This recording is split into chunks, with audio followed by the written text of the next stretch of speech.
Колеса KZ'те автокредитке онлайн өтінімді қалай береді?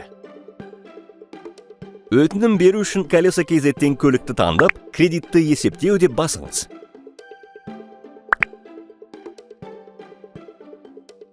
Қалыпты жағдай бойынша есептеу үшін сатушы көрсеткен көлік құны және ол үшін ең төменгі бастапқы жарна автоматты түрде көрсетіледі.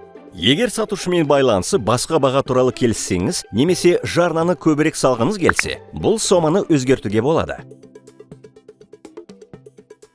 Кредит мерзімін таңдап, шешімді білу батырмасын басыңыз.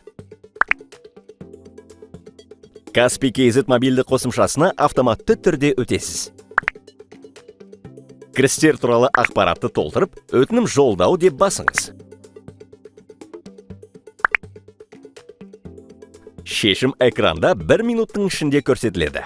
Мақұлдау кезінде автокредиттің шарттарын, сомасын, көліктің құнын, бастапқы жарнаны, ай сайынғы төлемді, мерзімін және әрі қарайғы қадамдарды бірден көресіз. Осыдан кейін сатушымен көліктің техникалық жай-күйін тексеру, құжаттарға қол қою және ресімдеуді аяқтау үшін екеуіңізге де ТЖО-да кездесуге ыңғайлы болатын уақыт туралы келісіңіз. Хабарлама сервисінде сатып алу күйін қадағалай аласыз және ол өзгерген кезде хабарламаны аласыз.